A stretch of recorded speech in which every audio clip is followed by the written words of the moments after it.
Hello and welcome to Triangle BNI. Today's show is brought to you by Oak City Tech. Oak City Tech gives their clients an edge over their competition with web and logo design that make them stand out. They increase brand awareness, generate leads with SEO and social media presence, and then convert those leads into clients with content creation and email marketing. If you will go to oakcitytech.com, let them know what you're looking for. I know they can help you. Tell Drago that we said hi.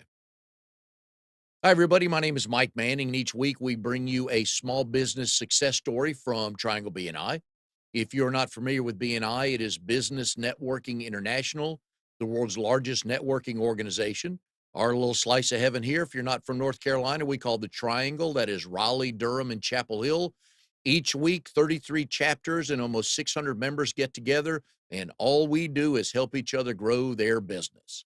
Our guest today, our small business success story today, is Charles Calloway, Regional Vice President with Primerica. Charles, how are you today?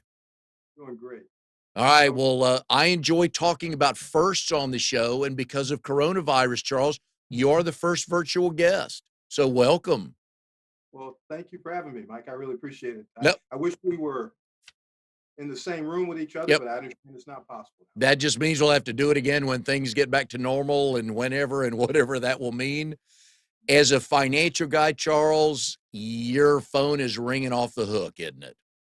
It is. And I get to find out if I've done the right job over the previous 3, 4, 5 years.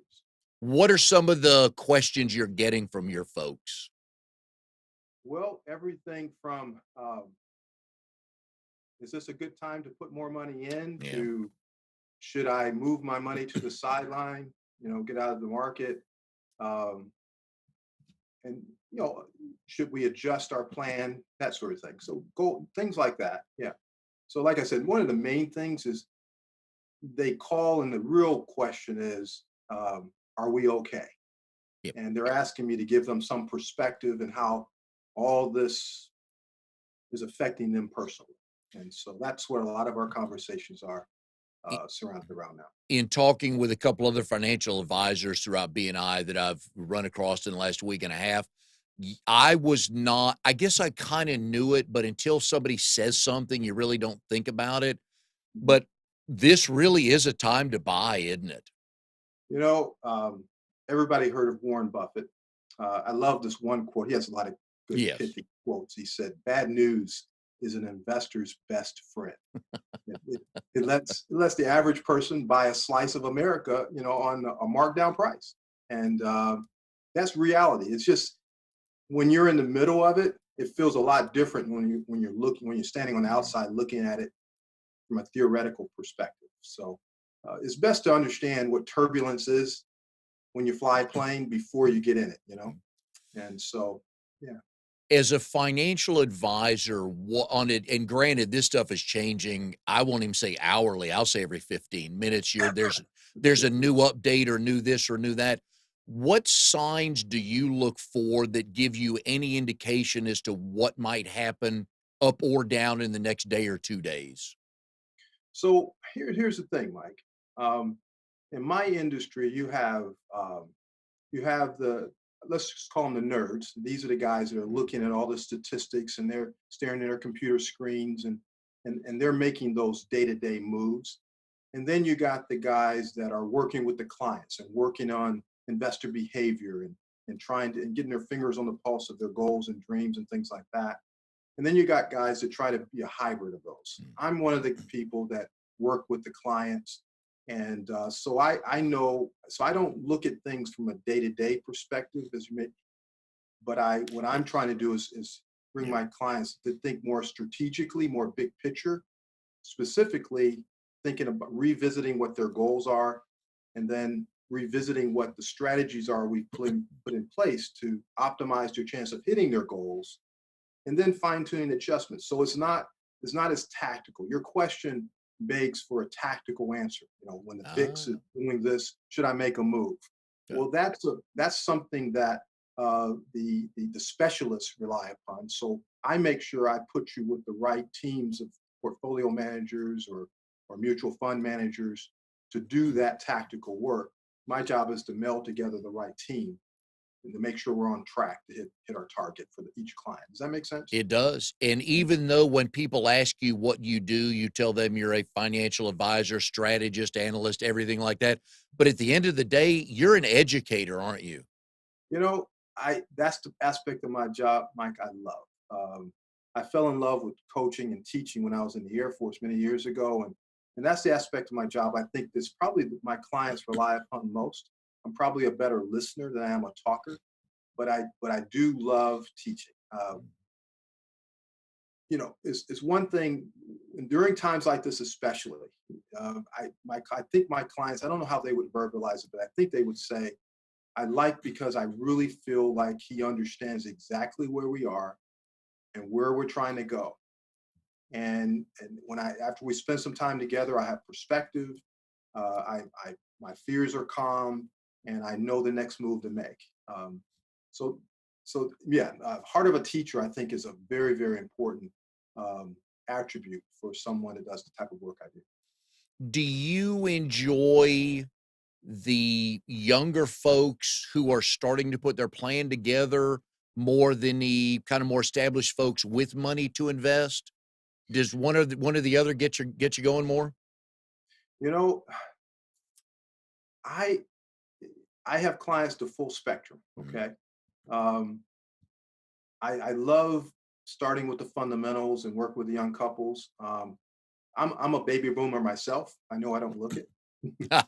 You know, It's I good. found out you and I are pretty much the same age. I don't look at Oh, either, so I concur okay. with your assessment. So I have clients. Just recently, I was at the Social Security office with one of my clients, and she sent me a wonderful note. She just got back from Israel, and she brought me back a special gift and a note, and she was thanking me because helping her navigate through the transition from working to being retired now. I enjoy that, but I also love. I think of one couple that lives in North Durham, and like 20 years ago. Um, we started our relationship, and here we are. I'm sitting at her kitchen table, and I didn't recognize the table because they're in a different home. And she says, "Charles, you realize where you're sitting?" And I said, "Well, I'm sitting in your kitchen, you know." She says, "Well, you recognize this table? This is the same table we had, but it was in a different room when we lived in the condo. You remember?" And she proceeded to thank us because she said we applied the things that you showed us, and because of that, we're able to pay cash for our daughter to go to college, and she's now going to NC State, and we still have a sizable amount of money put away for retirement, and our house is within 5 years of being paid off. So I enjoy both ends. So I like working with people. I like the relationship of working through the life cycle, if you will. You have one of those jobs that could be a focal point at that July 4th cul-de-sac cookout that say, "Hey, Charles, quick question for you." The lawyer gets it, the dentist gets it, the insurance guy gets it. I know you get those type of questions once they find out what you do. It's like a comedian, "Hey, tell a joke, you're funny." It's like, "Hey, Charles, you're a financial guy, give me a good tip." But I'm sure you get those questions, right?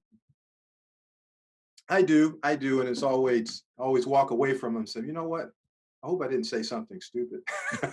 So yeah, I do get that question a lot. Yeah. Are they usually asking specifics or just market generalities? Um, Sometimes, yes, I get both the full variety of questions. So I guess the broad question people ask me, what do you do, and it comes up then. Um, yeah. So I've noticed that as I do before each show is I stalk professionally. So I go Oh, on your LinkedIn, I go on Facebook, I Googled Charles Calloway, and there's a lot of Charles Callaways in the world, and I had to kind of figure out what keywords I'm looking for. You are licensed in 7 states. mhm. What does that mean, and how often do you get to the other 6 states? Well, that just means I have clients that once lived here and they moved to other states largely. That also means that I have clients that own businesses that have employees in other states. A substantial part of our work with families that own closely held businesses, and it's very important to them that they invest in their employees. So, I would, in those situations, I do everything from establish their 401k and work with that with enrollments, and I do what we call financial wellness periodically for those, and we work with the families of the employees. So it just means that their employees are other places, and one of the things we're working on right now, we're in the process of implementing and onboarding them as clients. It's a golfing community up in Michigan, and they in the peak season they have 350 employees. Throughout the year, probably about 70 Mm. employees, and they have a 401k, and it's not uncommon for the owners to become dissatisfied because the 401k is not getting the employees aren't getting the attention, the financial education, the financial wellness workshops, and things that they want. And so, because of that, my work caused me to go to multiple states, and because we really think it's a very important to provide education. If you know better, you've heard it before. If you know better, you're going to do better. Yeah. So that's a big part of the value proposition that we have. And also in your world, there's a number of exams to take, and you have series, fill Yeah, in the blank numbers and letters after that. yeah, Says you have passed 6 exams, and you're also life and health insurance certified, right? yeah. So Okay. all those things require licenses. Yeah. So my question to you is, are you generally a good test taker? I've been told here's the thing. When I was in the Air Force, Mhm. I am to answer your question, but when I was in the Air Force, what my profession, in my latter years, my last 4 years of being in the military, I was an instructor, and so one of the things I had to do as part of my training is I went through this training with PhDs in Maxwell Air Force Base and years ago, and they taught test building. And so that there's people who have PhDs in constructing multiple choice tests. And so the guy who taught the class is interesting. I don't know if you find this interesting, but I did. But he went to one state at that particular time years ago, and he took the exam to become a nurse, the actual certification exam, licensing exam, and he passed it. The guy never studied nursing because what it was is the test was inferior. It wasn't a good test. And he used that as a way to get in to do his consulting work. But I was able to study under him. So I understand test construction, how it works. And I think that helps me. And I'm a reader. I love to read. And so I am a pretty good test taker. Yeah, I always, when in doubt, chose B or all of the above. there you go. I learned early on in college if I was going to make it through, I better learn what those are. And usually, when there's all of the above, more times than not, that was the correct answer. Oh, yep, It yep. my other favorite one, which statement is more correct? It's Ooh, like, okay. oh man, so no fun on that. Your family, as I got your Facebook page, I love the picture. There's a picture of 4 women on your Oh, Facebook the page. secret is out. Yes, yes. That's Who my who are they? All right. So I've been Lori and I we've been married for about 28 years now, and so the most beautiful one there is my wife. Good answer. That's Lori, and then the three are derivatives. Those are my daughters. You have Chloe. Chloe is graduated from NC State, and she's living down in Charlotte, about to get married. And the news is her soon-to-be husband is going to take her to Warsaw, Poland. So that's Chloe. She's the one. And then there's my Shelby. Shelby is my most effervescent one. Let's put it that way. She's a singer, and so she's making a go of it up in New York City Wow. right now. And so she's doing the restaurant thing during the day, and at night she's trying to make a name for herself. She's a singer. And then my youngest is going. She's in the 10th grade, and she's in the with the IB program, Yep. and so she wants to. Well, I think she either wants to do law but anyway, she's my most studious one. And so those are my three girls. I have two other children, by the way. They're not in the picture. Uh, Before I was married in a previous life, and I have two children from that marriage. My son, who's a lawyer up in Chicago, then I have a daughter that lives in Washington D.C. and she works with the family business, doing some different consulting work for businesses. So Business. 5 kids and 4 daughters. Now, Yeah, yeah. here's my question or my sympathetic plea to dads with daughters is I don't even want to talk about college. I just want to talk about the price of weddings. Mm, Oh my. yeah. It's expensive. It's scary. It makes you nervous. Just as nervous as when the market drops. While you're about to pay for a wedding, right? Exactly. Because We got one coming up, and no, so with the coronavirus deal has really upset all our plans. Of course, the plan was for them to get married at the end of of April, and then they were going to go directly up to no, where his first no. job was going to be, and Yep. none of that happening right now. Yeah, So my niece is getting married in or is scheduled to get married at the end of April in Texas.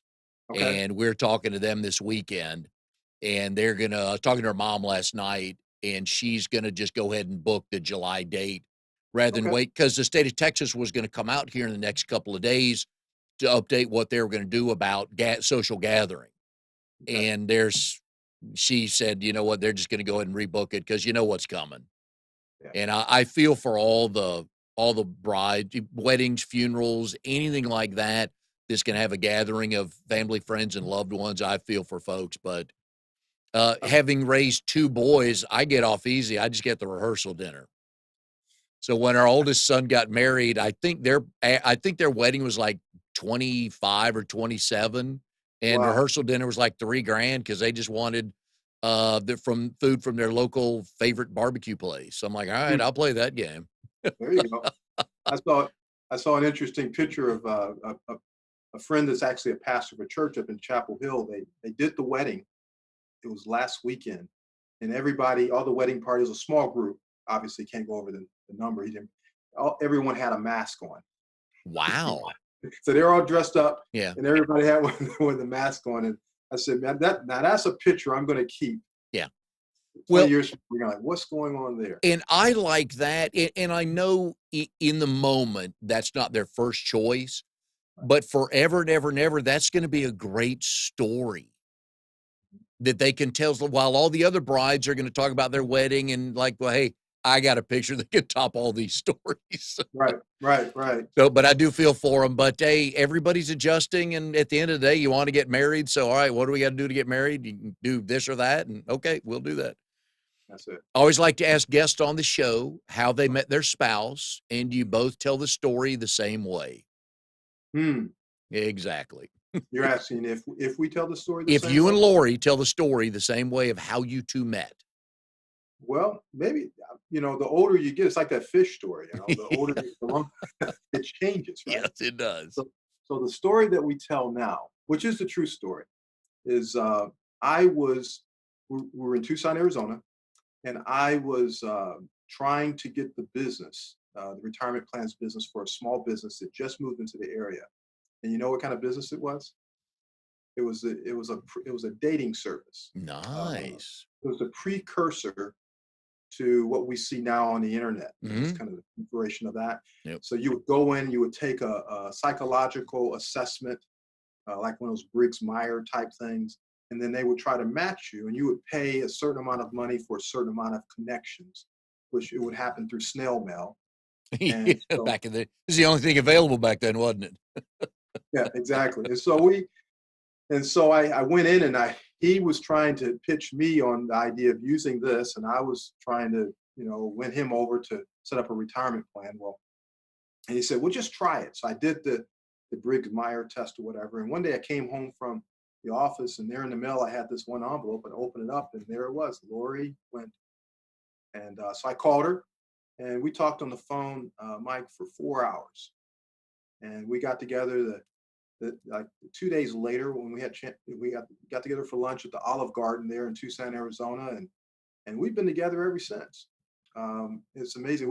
We So and now Lori, on her side of the story, she would tell you that her buddy at the time uh, coerced her to come to this company to to try it, on a twofer, one of those 2-for-1 deals. And so she did it.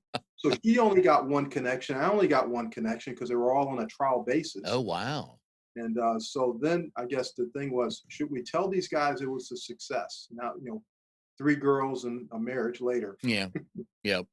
So anyway, so that's how we met. I'd say that qualifies. So what did you guys, and we've had other people on the show that met their spouse online, and Mhm. there were numerous conversations that happened before their actual first date. What was the connection? Well, first of all, were the conversations over the phone? The first conversation was over the phone. Okay. What was So the I called connection her. in the stories that you guys were sharing? Well, again, remember it was a psychological test. Mhm. So I guess they matched our temperament. We like to tell people they matched everything but our cultures or past cultures. Okay, my wife is from like she's like from the Pan Dutch, Pennsylvania, Lancaster County. I Mhm. always say it wrong, Lancaster. Anyway, so she comes from like a long line of Mennonite and Amish and that sort of thing. And I come from Cleveland, Ohio. Yep. Okay.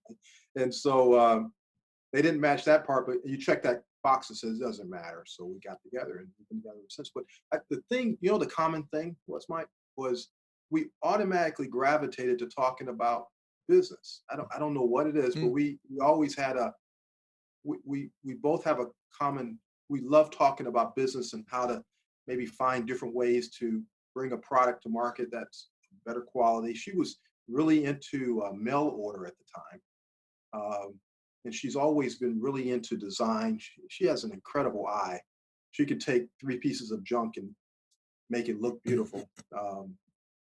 And so we always talked about those type of things, among other things. But that was one of the things we had in common. You had mentioned before we came on the air that you two are actually working together now. Yes, we are. And every time I say that, I keep getting a common question: how do you guys do that? I only have 2 questions. Okay, all right. We could spend an hour. I don't need to. I have 2 questions. One is, what do you talk about when you both get home? Okay. And who breaks the tie? Who breaks the tie? What are we talking about? Well, wow. So if we're not talking about business, our work, we're talking about our girls, Mhm. or we're talking about what it's going to be when we are empty nesters, which is coming as fast Mhm. approaching, Yep. and what we want our work to look like once we are empty nesters. So those are things we talk about a lot. We also we talk a lot about spiritual things like that. We like to read things Mhm. and then discuss what we read. We love that. And my wife loves. She's a big Martha Stewart fan. She's a groupie. And Yep. so she loves sharing things she's learned from Martha Stewart, whether it be a recipe or something like that. And so we talk about those kinds of things. And who wins a tie? Well, it depends on what the objective is. Well, when it's a business vote of 1-to-1, who breaks the tie? We'll see. Well, I have all the licenses, so I think I should break the tie, don't you Oh, think? should does not factor into this, Charles. We both know that. So the goal is for me to for it to go my way, but she feel like it's her decision. That's the goal. We're only talking to men in the audience here, right? Nobody's listening except guys, correct. Okay. All right. Just So, guys, so yes. but let me put it this way. You know what her informal title is? Yes, Command and control. yes. Okay. So guess what? You're a wise man. Yep. She gets to make the decision. Are you able to work in the office any now? My well, right now, yes, because I'm doing virtually a lot of things virtually Yep. via Zoom and things like that. Um, but mostly, I guess the best way to describe our relationship and work now is she has become like that ultimate catch-all for me, and is able to help me to do most of the able to me to be more effective in my client-facing activities. Yep. So when I'm going from appointment to appointment, some days are a lot of going from appointment to appointment because of some clients like me to come to their office or come to their home uh, without barring what our current situation. And then sometimes I meet clients in the office, but now everything's virtual. But but yeah, so we're in the same office, but we're in a separate room, if you will. Yeah. That's a good decision on your part. Because when you're by yourself, you can do fewer things wrong. That's what That's I've right. learned as a husband. That's right. Yeah. We are here with Charles Callaway, Regional Vice President at Primerica. Today's show is brought to you by Oak City Tech. Oak City Tech, where am I? Is brought to you by, Oak City Tech, where they help you reach your goals with proven technologies for increasing traffic, leads, and sales. Please go to oakcitytech.com. I know they can help you with your web design questions, SEO, social media, content marketing, graphics, email. They can help you do all that. So go to oakcitytech.com. Tell Drago we said hi. All right, you mentioned earlier you're from Cleveland. So in my stalking, there's a couple of connections you and I have. Really? The first one is Cleveland. I was Okay. born in Cleveland in May of 1961. Are you kidding me? My dad grew up in Euclid, and Euclid. he went to Shaw High School back in the day. My Are you? grandfather ran the roller coaster, the water ride at Euclid Beach Park. Huh. I was born, just tell you how my dad called himself thrifty.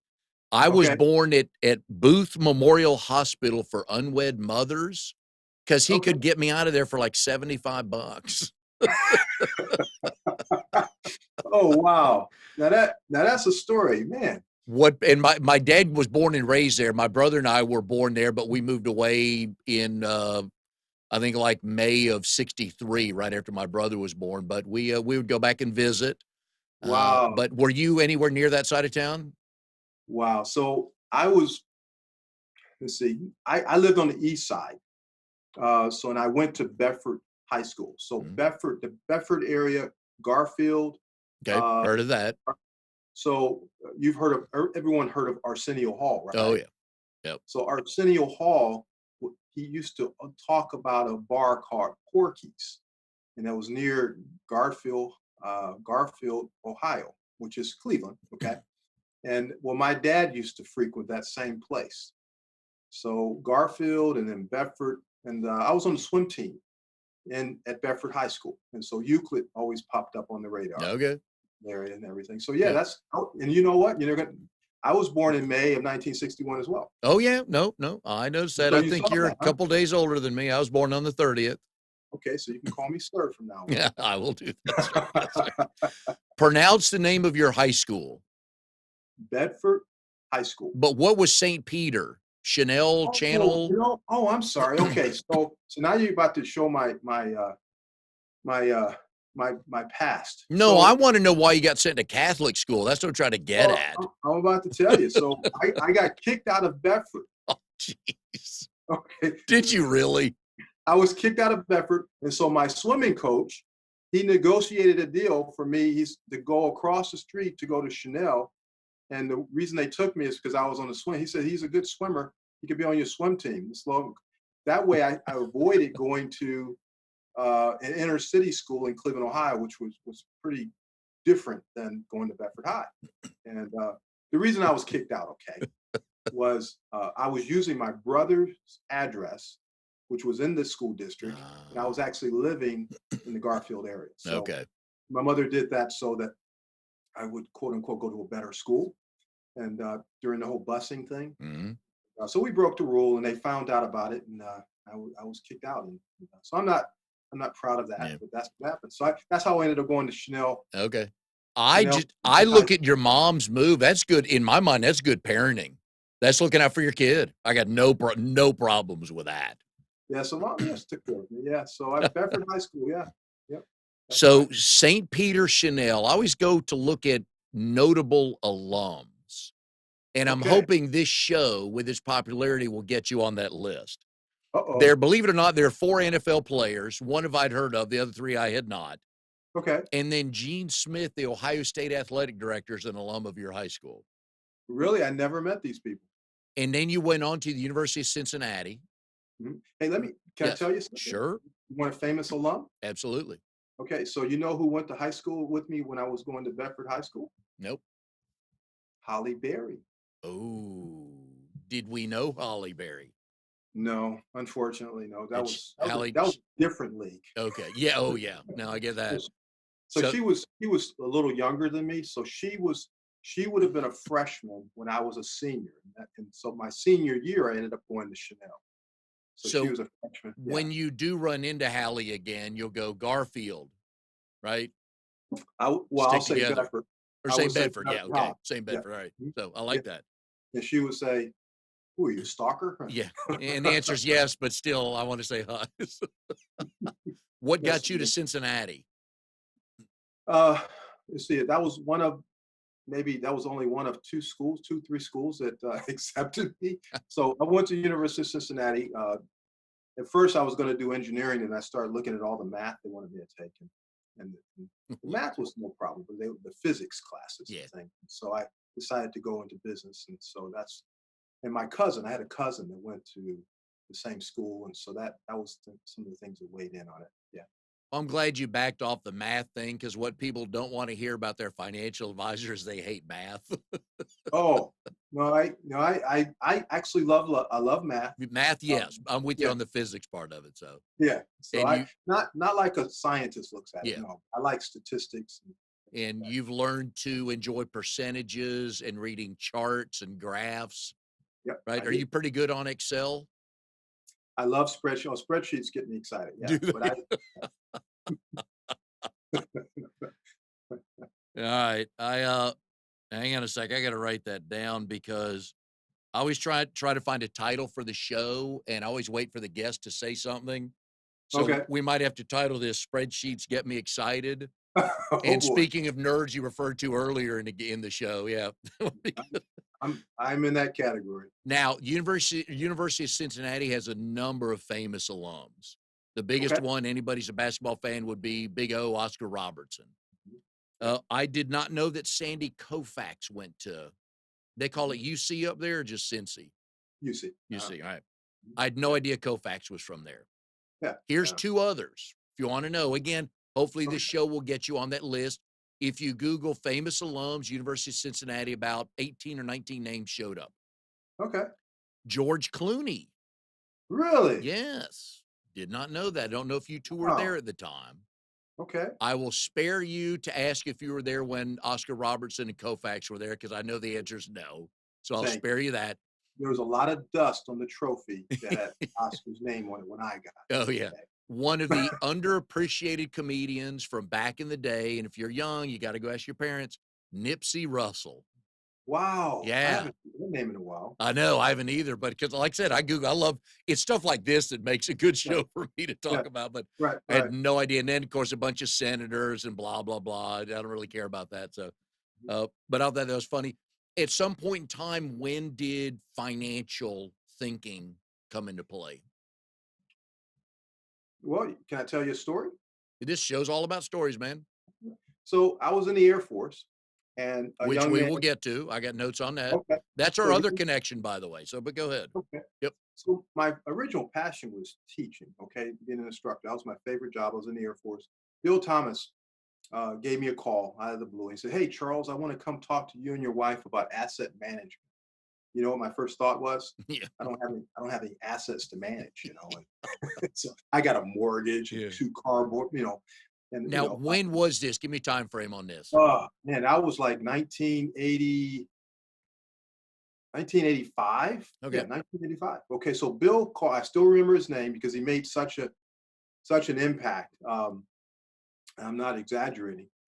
So Bill came over. I'm reluctant because I didn't know him that well, and you know what's going to happen. I'm bracing myself for the big sales pitch, and so what was refreshing about Bill was how he would take things that previously used to go over my head. If I asked him a question, he would give me a straight answer, and I would understand what he was talking about.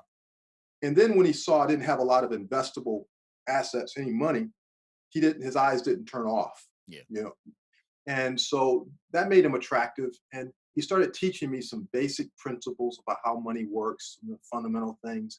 And I was like, man, this is very straightforward, very simple. I could put my mind around this. And he gave me simple steps to take.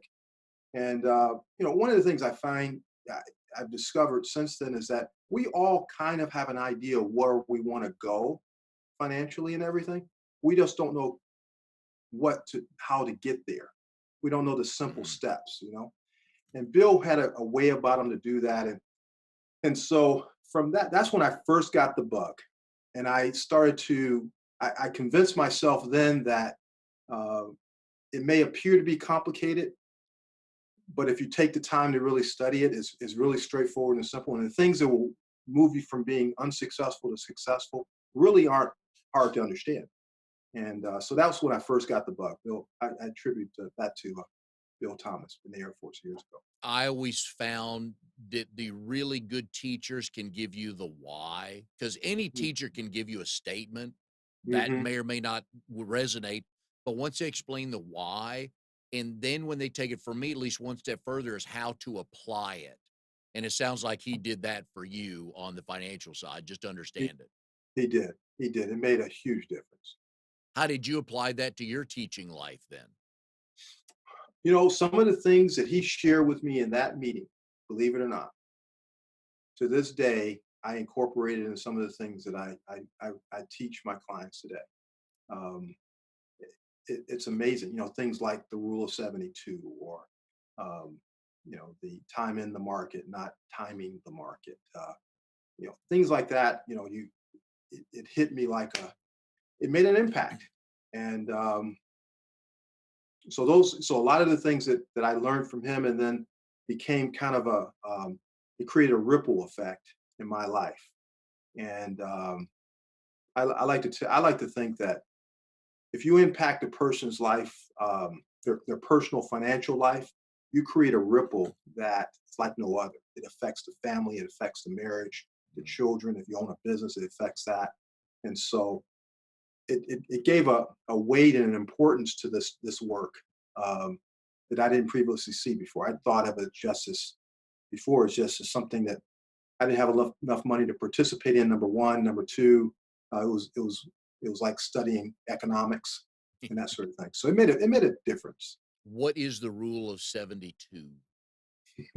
It's just a math rule. If you Google rule of 72, you'll see what I mean. But it gives you, Mike, an appreciation for the time value of money, which is very, very important. It's essential if you're going to make wise choices with your money to appreciate the time value of money. What that means is a dollar today is very different, because of the pressures of inflation and things like that. It's shrinking in value, isn't it? So the rule of 72 helps you put your mind around how it doubles over time. So, for example, let's say you get a 6% rate of return on your money. The question you have is, how long would it take my $1,000 or $10,000 or $1,000,000 for that matter to become twice as much? Well, the rule of 72 helps you understand that. You take the number representing an interest rate, divide it into 72, and it gives you a good approximation. And it works best when it's between a range of about, this is the geek coming out of me, between 1 and 12%. Okay. All right. Give you a really good approximation. And and you can use that to estimate something so that you can say, okay, if I make a decision, if I pay down the debt today, versus I put the money in an investment, how do I compare these two so I can make a wise decision? So there are a lot of different applications, but it's just one of those real cool math rules that just works. So if the interest rate is 6%, it will take you 12 years to double your investment. Because 6 divided into 72 equals 12. I like that. Okay, I will remember that. Do you remember the first transaction you ever processed for someone? Hmm. And how scared were you? There was I was introduced. I sat down with a young man. I'll never forget. He drove a Saab. You remember the Oh, Saabs? yeah. My So he dad had drove one. Yep. Way, way long time ago. he drove a Saab, and I wrote it was a small transaction. We set up a mutual fund, and it was I won't mention the name of the mutual fund, but it's I don't think I'm supposed to do that. But I set them up in a mutual fund, and I remember walking out, and I felt different. I felt like I was officially in the profession, and yeah. So yeah, I remember that too. Now the reason I remember him for two reasons: one, he was my first, and then two, he introduced me to a young lady that worked for him that wanted to set up an emergency account. She had had a tragic accident where she became paralyzed from the waist down. And so she had some money, wanted to set up an emergency account for like a money market account, something like that. And the reason I remember her is because of the tragic accident. But I learned a lesson that served me for the rest of my career. She had subsequently moved to California. I was in Arizona at the time. That's where I was when I began my career. And I didn't stay in touch like I should have. I gave her a 1-800 number so that she could call. But I didn't stay in touch with her like I should have. One day I was looking at the newspaper, and there in one of the sections in the newspaper in Tucson, it had a picture of her talking about the tragic accident, and she received a significant award. They finally settled the case. So what did I do? I picked up the phone and called her because I'm wondering why I hadn't heard from her. And she says, "Oh, you must have saw the paper." Oh, yeah. And so I lost that client because I didn't stay in touch. I thought, from my perspective, I was staying in touch. I did some extra things that I didn't do for other people. But because I wasn't in touch, I wasn't able to be there for her when she got this onslaught of the reward money. And so I learned a Yep. lesson. That was a lesson that stuck with me, and I it changed my approach. We should always, and when I work with clients, it's frequency and recency. I learned that. Otherwise, you're out of That's sight, what not of mind. Well, yep. I love that. Oh, I I do love. too. I do too. And I credit Bill Davis for drilling that in my head one day. That's where I learned it from. Yep, Build it. yep. And Mhm. the first thing I go to, because it's one of those phrases you can tell people and automatically the light goes on. They understand it, and I don't need to explain it anymore. It's powerful. I always find a time to bring up my grandson Oliver, who will be Okay. 20. What are we in March? 20 months here. Oh, yesterday, 20 months. Uh-huh. The grandparent club is the greatest club ever to be in. So for us grandparents and soon to Okay. be grandparents, what kind of things should we be thinking about for that we can do for our grandkids? Whew. Okay. Well, by the way, I'm in that club, by the way. My son, who's the lawyer I told you Mhm. about, so there's a Charles Curtis Calloway the third out there, if you can believe that. Um, And what do you call him? And what do they call him? Trey. Everybody calls him Trey. All right. Yeah. So anyway, you know, um, I'm a big believer that you want to set your children and your children's children up on a foundation that perhaps you did not have. But I think it's important to don't just give them the thing without knowing how to operate it. Yep. You don't give a child a Maserati if they don't know how to drive yet. So you have to give them two things. And if you have to choose between the two, teach them how to drive. Then, so they don't kill themselves in the car. I have a client that came into a lot of money suddenly. Before then, had a very lower middle class income. So he didn't understand the fundamentals of how to handle money and things like that. And you would think when he received this onslaught, I mean, like significant money, that would be good news. But it turned out to be probably a tragedy in a sense, because if you don't know how to handle it, um, it can really devastate you. And so I think if we're going to hand anything over to our children, if we're able to, we want to give them the money, give them the material things. But I think more important than that, to give them the wisdom or the knowledge and teach them how to use it, and then give them opportunities while they're still within under your umbrella, so to speak, or within your house. Give them opportunities to try some of the things you're teaching them, so they can exercise the things that they're learning, because that's the only way you really learn and develop wisdom, is by applying it. And if they're in a safe haven of your home, or your children's home, because they're grandchildren, um, it's better to learn there. So, If I told my son that he's on his own, my grandson's name is Oliver. I told my okay. son Travis, said, "You're on your own to pay for Oliver's college. I want no part of that because I don't have to." Said, Hmm. "I want to set up something for him after college to buy a house, pay down debt, start a business, something like that is what I'm working on. And Mm. I'll put provisions in it. And I don't know how you legally write. This is not to be used for knucklehead decisions." Let's So, see. A lawyer would have a good time, yeah, yeah. trying to parse that. But That's I did not want to give him money when he turns 18 because we would have all done knucklehead stuff with any kind of money that had a comma in it, most Yeah, of us would have blown through it in, if not an hour, certainly a week. that's right. So Right. I That's want right. this to help him once he's out of college on his own. So, Yeah. Yeah. I think that's wise, man. yep, I yep, think yep. that's We are wise. here with Charles Calloway, Regional Vice President with Primerica. He is in the BNI chapter getting down to business. They meet Tuesday mornings at 8 a.m. at Wade Park Cafe. Right Mhm. now, all the meetings are virtual, but once we get back to real life meetings, if you like 8 o'clock on Tuesday, you can certainly go visit their chapter. Today's show is brought to you by Oak City Tech, where they help you reach your goals with proven technologies for increasing traffic, leads, and sales. Please go to oakcitytech.com and tell them what you're looking for, and I know they'll take care of you. And you can tell Drago, who owns Oak City Tech, that we said hi. All right, Charles, you're a financial guy. We know that you guys wear suits and ties. You're boring as all get out, blah, blah, blah, all the great industry myths, right? But That's right. you do a Friday Facebook Live Mhm. event. All right. So I like that because, again, going back to what you and I talked about, you're an educator Mhm. and Yep. most of us are stuck at home. So Mhm. kudos to this.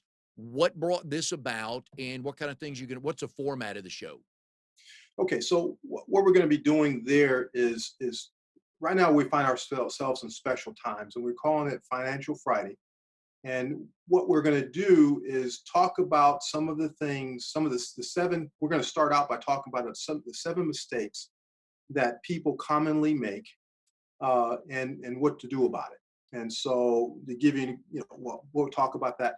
And so the format will be, I'll probably spend about 5 minutes, 5 to 10 minutes, just taking a concept, one of the common mistakes, and then I'll talk about, give an example of how someone worked their way out of that. And then it's designed to spur conversation. So uh, get people talking about their experiences. Like one of the things where I'm finding is one of the questions I put out there is what's the best financial advice you've ever received? And people started posting some Yeah. things. Sometimes people say things that are funny. Sometimes people say, "Man, that's really good. I'm gonna apply that." So the goal there in this group is to learn from one another, and perhaps I can bring stories. The advantage that I have as an advisor, I tell my clients often, is that I have the opportunity to get the front row seat in people's lives, a lot of people's lives over the last all the many years that I've been doing this. And so the advantage is I can share with you the things that people have done right, the things that people have done wrong, and you can benefit from that experience while they maintain their anonymity. And so you can learn from other people's mistakes and learn from their triumphs as well. And so it's designed as a place to so people can talk about that. One of the things I love about this format is it's not about promoting it's going to be free from promoting any particular company or promoting any particular products. It's about having conversation. And one of the things that I've learned in all my years of doing this is that uh, you know a lot of things, all kinds of craziness can happen in the world financially, and but usually if you do the fundamental things that are under your control, within your control, you're going to be okay. Many people right now going through the crisis we're going through, they look back and they wish they had saved more. They wish they had to position themselves better. The last time we had a crisis like this, back like 2008, 2009. Uh, but these are the opportunities where we can really learn because we're kind of put in a situation where it's easier to learn than not to learn because we're in the middle of it. And so one of the things we're doing now there on financial, what we're seeking to do is to bring everyone's focus back into the things that are within their control. Look at some of the seven fundamentals to focus on, so we can get some traction, so that as the markets cycle, and they always do, how we can get engaged and move from being just financially stable to a place where we can be financially free and have financial impact. Uh, I love that picture of moving from insecurity to security to now you have a life where financially speaking, you have margin in your finances. You're exercising courage. So now you can move beyond thinking about your own self, and you can start engaging and helping others outside. And so that's what it's all about. It's about talking about those types of things. And so it's a lot of fun. We're looking forward to it. Where can people find this? Okay, so and again, we're just not to get it wrong. We're just launching this. Our first Friday will be this particular Friday. So if you go to on Facebook and like my Charles Callaway and Associates, you like that, then you'll once you like the business page there, and you just express an interest you want to be part of the group because it's a private group, it's a closed group for obvious reasons, and so if you want to be part of it, just ask for to be invited into the group, and then we'll get you in. So Very just like our nice. page, and we'll reach out to you. Very nice. And I like it because you're educating, you're talking overview, and a lot of times that's what we need first is, okay, here's the way you're thinking. Because Right. I think most people would rather have flexibility with their money because most people wouldn't know what to do with 5 million. But if Yes. you give them enough where they can be flexible, I can travel when I want, we can buy this, we can do that. I think most people just really want that, don't they? They do. They do. And yeah, I just they want freedom. Yep. They want to be have the freedom to do what's important to them. Yep. And then, when I find the people that have a lot of resources and they have that sense of freedom, what I hear a lot there, they want to have impact. Oh, They good. want to be able to take a dollar and have a significant impact in their community and that sort of thing. And so, if you have a good financial advisor, they're helping you be the hero that you've been put on this earth to be. And they're not the financial advisor is not the hero. They're there to help you be the hero for your family, for your community.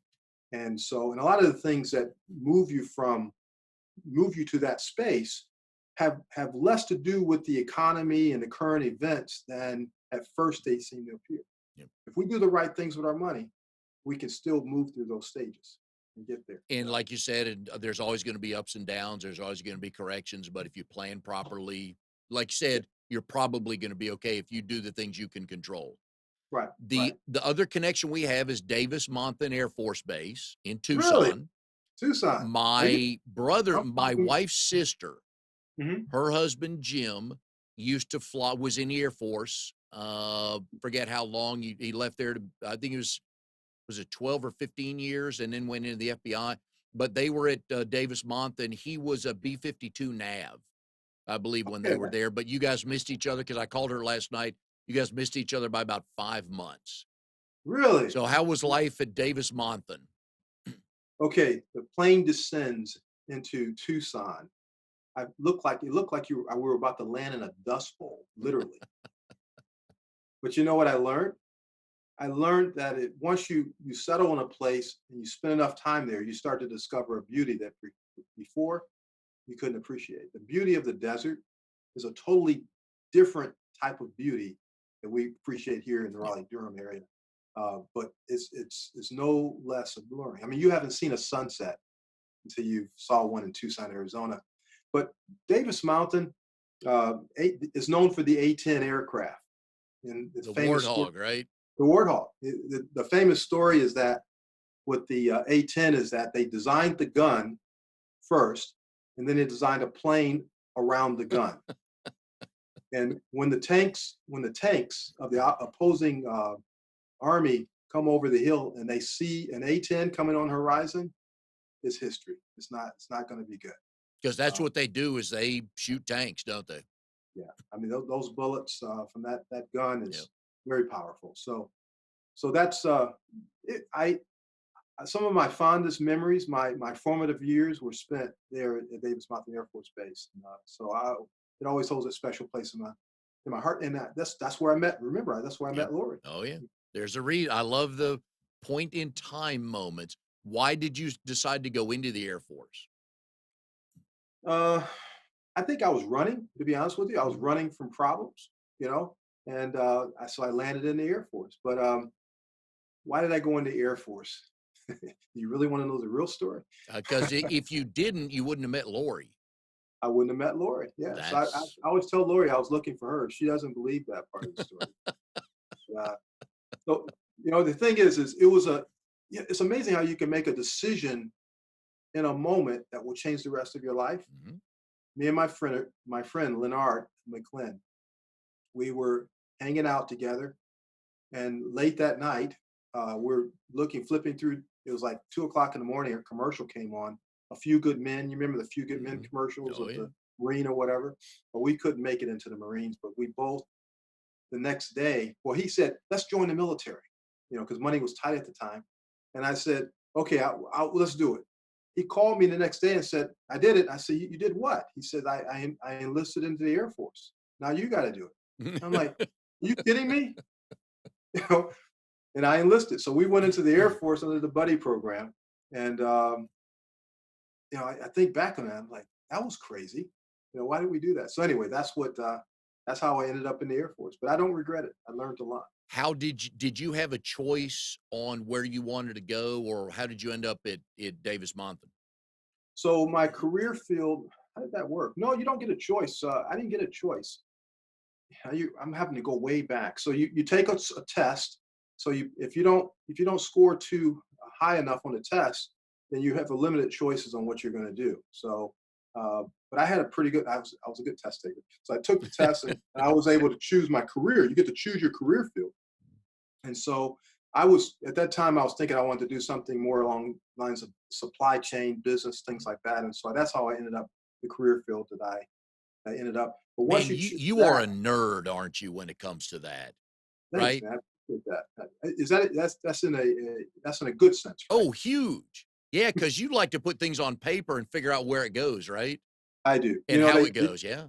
Yeah, they used to. I had two nicknames coming up. They called me what they call me, Calc, short for calculator, and Brainiac. That was my moniker when I was in high school. So, but anyway, so yeah, so I didn't get to choose where I was going to be stationed, but I was able to choose my job. So I knew what my career field was going to be before actually stepping across the line and going to Lackland Air Force Base for boot Oh, camp. yeah. Yep. Yeah. And because my in-laws are retired Air Force in San Antonio, so I Oh, played golf at Lackland, yes. hmm, Their home base is Randolph Brooks, so I okay. played more golf there, but so where did Leonard end up? Leonard ended up going through school to become. He didn't want to. He didn't do the. He ended up becoming an SP, a security police Mhm. person. Those are the guys that guard the perimeters of things. Okay, uh, those are the guys you wanted to have around Beirut before we had the situation we had Yep. there. Maybe dating you, but dating myself. But so he did that, and then for a while he became one of those ITs, the guys with the smoky hats that Okay. yelling in your face when you show up. He did that. So his first tours were right there in Lackland Air Force Base, but then we lost contact with each other. Yeah. So last time I talked to him, he was in a guard station somewhere. I forgot where, and I was sitting in an office at Mission Capability, they called it, at because my job was to find the parts. Like if a plane is down too long, I don't know if it's like this today, but if a plane is down too long, not flying a sortie, it could affect that we could lose the plane. And so we would really work hard to find a part. If we couldn't find it, if it wasn't in stock, we had to find that part somewhere in the world and get it to the location so that the plane can be fixed and fly at sortie. So that was my job. So last time I talked to Leonard, it was I remember being in the office, but that was so many years ago. So I have no idea where he ended up. And he's the good reason I went and did this life altering event. Yeah. Amazing. And I always like to ask people, of course, we don't know the answer, probably, but what happens if you told Leonard, you know what, you have fun, I'm not doing that? Where's Charles Calloway today, right? Yeah, it's amazing to think about. Yeah. Yeah, I love those decisions in a moment in time that leads you X or Y, and especially ones that lead you to a spouse and then kids and just all the good stories. I enjoy those a whole lot. Real yeah. quick before we're done here, speaking of in the Air Force, Decentia Davis Monthan, you met Lori, you met on the precursor to dating sites. I Mhm. found an article you were quoted in on Authentic Connections, a Okay. love and money article.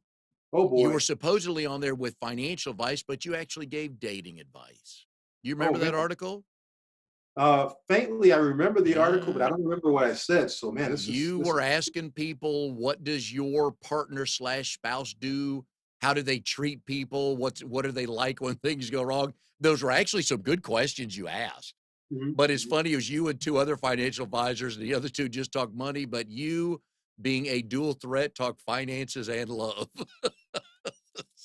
It's all together, man. All right, War and love. Charles, where can people find you if they want to get in touch with you? Best way. Well, best way is that you can call my office. Okay. You can my website, of course, is you can go to primerica.com/Charles Callaway.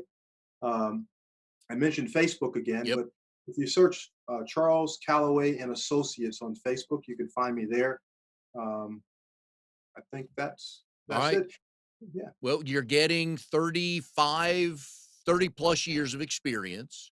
He's already shown that he can be a teacher. He's already shown he'll help you with advice and never ask you for a penny. You may or may not do business with him. Those are the people you want to do business with that are willing to give away stuff for free to help you. He's, like I said, he's been doing it a long time. You can go visit him in his BNI chapter. Charles, I know the phones are going to be wacky for the next month, so we wish you as calm as seas as they can be through that. But we really appreciated having you on the show today. Thanks a lot, Mike. This has been fun. All right. You're thinking about a lot of stuff. Oh yeah, man. It's stories. We're just here to tell stories. So, anyways, good luck with everything, and we'll see you next week on Triangle BNI.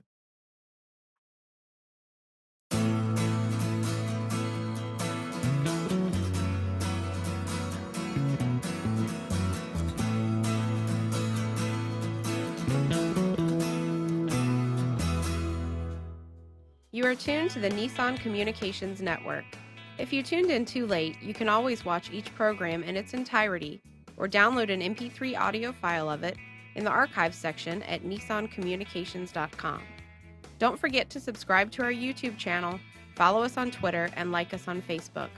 Sponsored by Telestream's Wirecast software, StreamingGear.com, Carolina Apparel, and DeltaForce.net.